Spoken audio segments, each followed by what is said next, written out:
Welcome to the final video supplement in this series of the book Sitting at the Feet of Rabbi Jesus. I'm Samantha Corcoran, and in this video we'll cover chapters 11 through the end. But before we end this study officially, I want to say a huge thank you to Spangler and to Lois Tverberg for pouring their heart and soul into this book to help us understand the Jewishness of Jesus.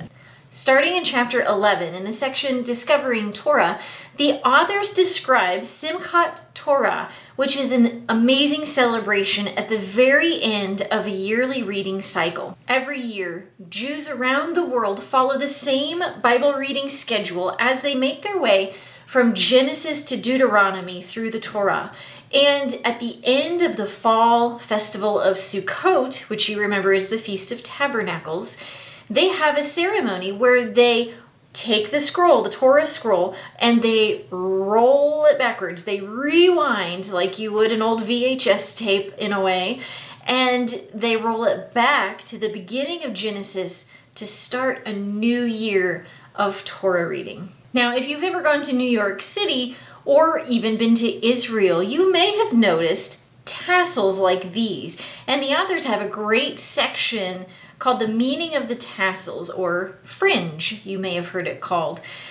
These have incredible meaning that goes all the way back to Numbers chapter 15.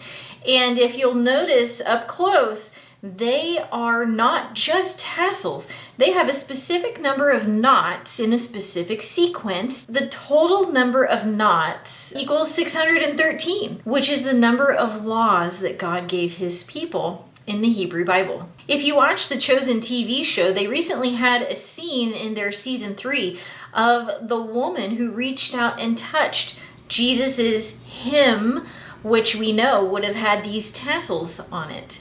Now you'll notice how tassels include white strands of yarn and a blue strand. Let's talk about that blue. How did they get that lovely royal color blue? Well, it turns out they came from boiled salted sea snails, and it actually comes from the same ones, the murex snails, that gave us the color purple. But what they would do is they would dye it as purple. They would lay it in the sunshine so the UV rays would turn it this lovely shade of indigo blue. And we know it came from the same dyeing process because of a recent archaeological dig that uncovered fabric that had this same dye. And I talk more about that in a video I made on the ancient color purple, so take a look at that if you'd like to do a deep dive into the waters of the Mediterranean to learn about these amazing little snails and the fabrics that they helped create. In the section, The Teaching of Mount Sinai, the authors talk about the Code of Hammurabi. This ancient Babylonian law code dates back to the 1700s BC, so it predates the Mosaic law that we read about in the Torah. And that's where we hear the phrase, an eye for an eye. And it was so influential throughout world history that even the U.S. Capitol today has a relief portrait of Hammurabi posted along other lawgivers. Let's move on to chapter 12, Jesus and the Torah. The chapter opens at the Cove of the Sower, and the authors describe the acoustics of what it might have been like for listeners to hear Jesus speaking at the bottom of the hill, and how that area has a natural amphitheater shape. And I wanted to share a video from my friends at Appian Media who actually went there on location to test out the acoustics for themselves. And so I'd love for you to watch their video and see how it sounded to them. In the next section, Catching Jesus' Drift, the authors note some sayings of Jesus, including one where he said, the stroke of a pen. That reminded me of a fantastic museum exhibit that featured a female Torah scribe, or a soferet. Her name is Julie Seltzer, and I'd love for you to take a minute and watch her video. She details from start to finish the entire process of scribing a Torah scroll, from how you select the parchment to how you carve the quill, to her process of not getting confused on what letter or word she is on. It is a fascinating process that I would love for you to learn about. In the next section, A Different Kind of Rabbi, the authors bring up two famous rabbis called Hillel and Shammai. There's a very famous story of a man who approaches both rabbis to see if either of them can summarize the law. And I actually saw this first on an episode of Israeli Sesame Street, which is delightful. So it's got a great animated version if you prefer that method. But it's a great supplement to what the authors talk about in this chapter. And what we see is that many of the teachers of the law were asking Jesus to actually weigh in on some of these debates between the house of Hillel and the house of Shammai. And we see that most prominently with the Good Samaritan. And that teacher of the law saying, "Who is my neighbor?"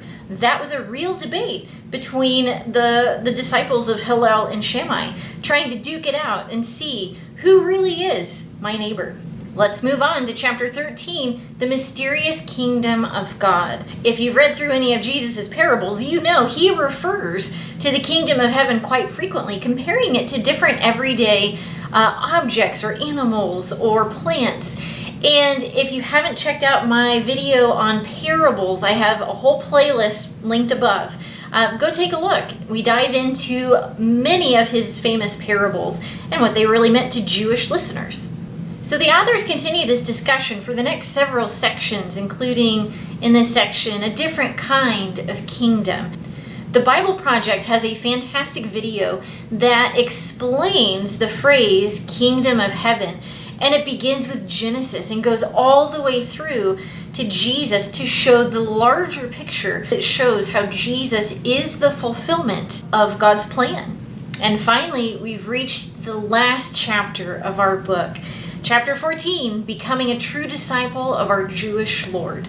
I just love the Dead Sea and En-Gedi reference the authors close out this book with. They've poured new life into how we approach Bible study as Christians. And so for me, this book is like my En-Gedi personally. I have loved every chapter of this book because I feel like it's full of so many discoveries, and I hope you feel that way too. While this Bible study sadly has come to an end, I hope that you'll consider joining me for a future study that we'll do on Lois Tverberg's next book called Walking in the Dust of Rabbi Jesus. We'll continue these types of lessons but go more in depth and find more practical ways to apply this to our daily lives as Christians.